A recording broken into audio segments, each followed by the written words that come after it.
Hello बच्चों, स्वागत है आपका मेरे यूट्यूब चैनल पे। आज हम शिक्षा निदेशालय द्वारा दी गई क्लास 7 के वर्कशीट 19 डिस्कस करेंगे, जिसका सब्जेक्ट है गणित और डेट इस वर्कशीट की 1 दिसंबर 2020। यहाँ पर आप अपना नाम लिखेंगे बच्चों, यहाँ पर आप अपने कक्षा अध्यापक का नाम लिखेंगे। तो बच्चों, वर्कशीट को स्टार्ट करने से पहले जल्दी से मेरे चैनल ऋषभ कंप्यूटर क्लासेस को सब्सक्राइब कर दें, ताकि जब भी मैं नई वीडियो डालूँ उसका नोटिफिकेशन आपको तभी मिले और आप अपनी वर्कशीट को तभी के तभी कंप्लीट कर पाए बच्चों। तो देखते हैं आज की वर्कशीट का टॉपिक। आज की वर्कशीट का टॉपिक हमारा घातांक और घात। तो देखते हैं इसमें, जैसा कि हम जानते हैं कि 4 × 4 कितना होता है बच्चों, 4 की पावर 2, और 4 × 4 कितना होता है, 4 की घात 3। घात बोलते हैं इसको, पर क्यों हम घात बोलते हैं, ठीक है, और इसको बोलते हैं आधार। ठीक है, आगे हम देखते हैं 4 की पावर 4 की घात 2 और 4 की घात 3। तो ये क्या, 4 को हम 2 बार लिखा और 4 को हम 3 बार लिखा, तो कितनी बार हो गया बच्चों, 5 बार। तो इसको हमने क्या लिखा, 4 की घात 5। तो इसको हम क्या लिख सकते हैं डायरेक्ट, अगर हमारे पास आधार सेम है तो हम क्या सकते हैं, इनको हम डायरेक्ट प्लस कर सकते हैं। 4 की घात 2 + 3, ठीक है। तो आंसर आ गया हमारे पास 4 की घात 5 बच्चों। जब एक ही आधार वाली घात गुना होती है तो उनके घातांक जुड़ जाते हैं, ठीक है। इन दोनों की घात सेम है तो इनके जो घातांक है, जो ऊपर है ये, तो ये क्या हो जाएंगे, आपस में जुड़ जाते हैं, ठीक है। तो 2 + 3 5 आ जाएगा। तो यहाँ पे कुछ रूल है कि 10 × 10 की घात 11, तो ये नहीं होगा कि इन दोनों को हम मल्टीप्लाई नहीं कर सकते, हम इनको प्लस करते हैं। 2 की घात 6 + 2 की घात 3, ये भी नहीं होगा क्योंकि ये दोनों मल्टीप्लाई में होनी चाहिए, प्लस में नहीं होनी चाहिए। दोनों रूल क्या है, गलत है। अतः शून्येतर पूर्णांक a के लिए a की घात m हो, अगर a की घात n हो और दोनों मल्टीप्लाई में हो तो क्या हो जाएगा, पावर जो घात है वो जमा हो जाएंगे, a की पावर m + n हो जाएगा बच्चों, ठीक है। तो जहाँ m और n क्या है, पूर्ण संख्याएं हैं।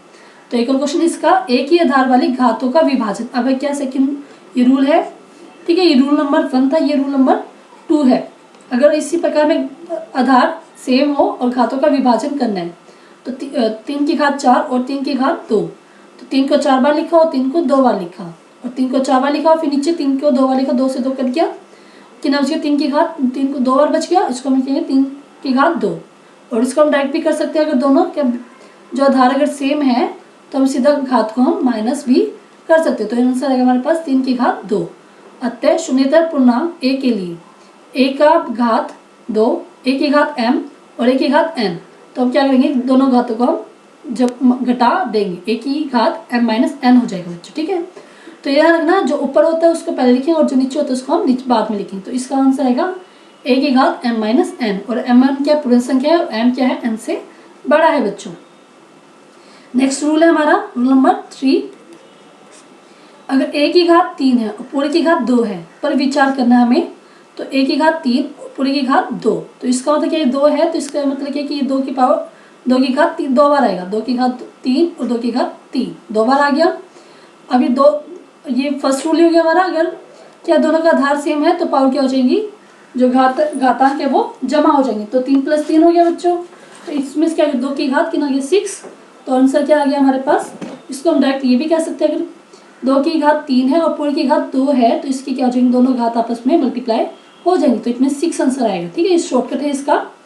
तो अतः शून्येतर पूर्णांक a के लिए a की घात m हो और पूरी की घात n हो, तो ये दोनों क्या हो जाएंगे, आपस में मल्टीप्लाई बच्चों, तो a की घात mn बन जाएगा। ये रूल नंबर 3 है आपका। तो सोचिए कौन सा बड़ा है, तो 5 की घात 2 × 3 और 5 की घात 2 पूरी की घात 3। तो इसको सोल्व करते पहले, 25 हो गया × 3, कितना आ गया बच्चे, 75। और इसका आंसर आएगा हमारे पास 5 की पावर 5 की घात 6। तो ऑटोमेटिकली यही बड़ा होगा हमारे पास 5 की घात 6। आप इसको सोल्व करना, 5 को 6 बार मल्टीप्लाई करना और आपके पास आंसर आपके सामने आ जाएगा। नेक्स्ट रूल है हमारे पास रूल नंबर 4 है ये, समान घातांक तथा अलग अलग आधार वाले घातों को गुना। अब क्या आपके पास घातांक सेम है और जो आधार है वो अलग अलग है, 2 और 3 है, ठीक है। तो 2 को हमने 3 बार लिखा और 3 को भी 3 बार लिखा। अब दोनों की जो नंबरिंग है 3 बार है, तो इसके हमने पेड़ बनाया 2 का 3 के साथ, 2 का 3 के साथ और 2 का 3 के साथ, तो 6 6 और 6 कितनी बार आ गया बच्चों हमारे पास, 3 बार, ठीक है। तो इसको हम शॉर्टकट रूल क्या है, अगर दोनों के आधार अलग हो और पावर जो घातांक है वो सेम हो तो हम क्या करेंगे, दोनों आधार को गुना कर देंगे। तो हमारे पास 6 का घात आ गया 3, तो ये आंसर हो जाए 6 की घात 3। यहाँ पे ए बी से समझाया गया, ए की पावर m है और b का घात क्या है m है दोनों, ए बी दोनों मल्टीप्लाई हो जाएंगे, घात कॉमन जो है वो ऊपर आ जाएगी। ठीक है, ये आपका रूल नंबर 4 था। अब देखते रूल नंबर 5। ये रूल ही है बच्चों, आपको अच्छे से ध्यान रखना है। समान घातांक है और अलग अलग आधार वाले घातों का भाग करना है। इसमें मैं क्या कहता मल्टीप्लाई किया था, इसमें हम क्या करें डिवाइड कर रहे हैं। घातांक सेम है, 4 और 4 है, लेकिन आधार क्या अलग है 2 और 3। तो 2 को हमने 4 बार लिखा, 3 को भी 4 बार लिखा। इसमें भी हम पेयर बना देंगे 2 और 3 का, और कॉमन को ऊपर लिख देंगे। जो कॉमन घातांक था उसको हमने ऊपर लिख दिया बच्चों। वैसे इसमें रूल है ए का घात m और b की घात m, तो a b से डिवाइड हो जाएगा और कॉमन जो घात है उसको हम ऊपर लिख देंगे। ये आपका रूल नंबर 5 है। एक और इसमें किसी भी संख्या शून्य के अतिरिक्त पर घातांक 0 का मान हमेशा 1 होता है। जैसे कोई भी है, अगर 100 के ऊपर भी 0 है तो बच्चों क्या आएगा, वो 1 है। मतलब घातांक अगर 0 है तो वो इसका आंसर हमेशा 1 ही होता है। तो 2 की पावर 2 का घातांक 0 है तो इसका आंसर 1, इसका भी 1 आएगा और इसका भी 1 आएगा। इन दोनों को हमें क्या करना है, प्लस 1 + 1 1 + 1, आंसर आ गया हमारे पास 3। ठीक है, तो ये 6 रूल है हमारे पास, इनको आप अच्छे से समझ लेना। अब हम करते हैं इस वर्कशीट के क्वेश्चन आंसर। बच्चों सरल कीजिए और अपने उत्तर को घातांक के रूप में लिखना है। घातांक के रूप में ही आपको आंसर लिखना है। ठीक है, सॉल्व नहीं करना है। जैसे आपको 2 की घात 5 है और 2 की घात 3 है, तो इसमें क्या हमारे पास आधार सेम है और पावर क्या अलग है, तो घातांक को हम क्या करते हैं प्लस कर देंगे। तो 2 की पावर 5 + 3 8 आ जाएगा। ठीक है, वैसे हम इसको करते हैं p और p मल्टीप्लाई में, आधार सेम है तो क्या आ जाएगा आंसर हमारे पास 3 + 2, आंसर आ गया हमारे पास p की पावर 5 बच्चों। तो 1 बाय 1 क्वेश्चन को कर रहे हैं, तो इसका आंसर आएगा बच्चों ये p 3 + 2, आंसर आ गया p की पावर 5 बच्चों। नेक्स्ट क्वेश्चन है इसी क्वेश्चन का, बेस दोनों के मतलब आधार सेम है और पावर क्या है अलग है, घातांक अलग है, तो इन दोनों को हम क्या करें प्लस कर देंगे घातांक को, तो आंसर आ गया -4 की पावर 120 बच्चों। ठीक है, नेक्स्ट क्वेश्चन हम देखते हैं। नेक्स्ट रूल के ऊपर है 2 की घात 5 और 2 की घात 3 दोनों को डिवाइड करना है, तो घात क्या हो जाएंगी घट जाएंगी। ठीक है, तो 5 - 3, आंसर आ गया 2 की घात 2। तो क्वेश्चन हमारे पास 2 की पावर 20 की पावर 15 और 20 की घात 30, तो दोनों क्या हो जाएंगी घात घट जाएंगी, माइनस हो जाएंगी क्योंकि ये डिवाइड होती है। ये हमारे पास 20 की पावर 2, इसको इसी फॉर्म में रखना, सॉल्व नहीं करना है बच्चों। ठीक है, डिवाइड में माइनस हो जाती है। नेक्स्ट क्वेश्चन है ये हमारे पास 7 की पावर 13 और 7 की पावर 10, 7 की घात 13 - 10, आंसर आ गया हमारे पास 7 की घात 3 बच्चों। ठीक है, क्योंकि डिवाइड में है तो माइनस हो जाती है। नेक्स्ट रूल है पावर के ऊपर पावर है तो पावर क्या हो जाएगी मल्टीप्लाई, 4 × 2 = 8। वैसे इसमें हम करेंगे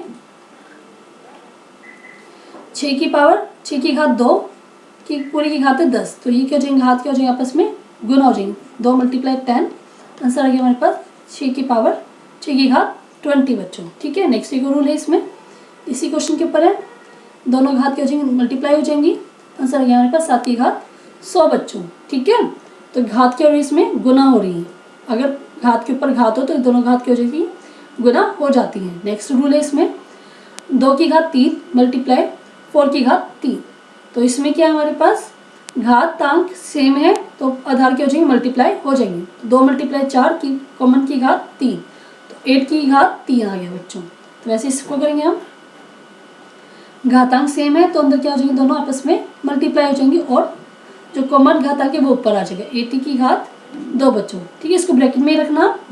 नेक्स्ट है -2 - 3 की कॉमन की घात हम ऊपर लिख देंगे, आंसर आ गया 6, माइनस माइनस प्लस हो जाते हैं 6 की पावर 4 बच्चों। इसको आप ऐसे लिख सकते हो कि इसमें की डिजिट है तो 6 की पावर 4 भी लिख सकते हैं आप इसको। नेक्स्ट क्वेश्चन है 4 की घात 5 डिवाइड में 3 की घात 5, तो क्या है दोनों के घातांक सेम है और ये क्या डिवाइड में, तो डिवाइड में हम लिख देंगे 4/3, ये कॉमन घातांक ऊपर लिख देंगे 5। वैसे इसको करेंगे हम 2/b डिवाइड बाई 5, ये आपका इसका आंसर हो जाएगा। नेक्स्ट है 5 की घात 6 डिवाइड बाई -2 की घात, सॉरी इसको आप ऐसे लिखेंगे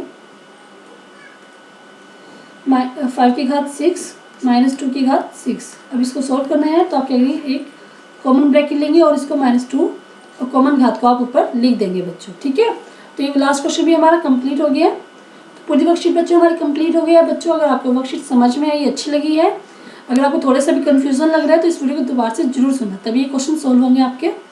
तो वीडियो अगर आपको अच्छी लगी है, समझ में आई, तो इस वीडियो के लिए लाइक करें, शेयर करें इस वीडियो को, कमेंट करके बताएं कि आपको वीडियो कैसी लगी, समझ में आई, नहीं समझ में आई तो बच्चे दोबारा से जरूर सुनना और सब्सक्राइब करना ना भूलें बच्चों मेरे चैनल ऋषभ कंप्यूटर क्लासेस को बच्चों। थैंक यू बच्चों, थैंक यू वेरी मच।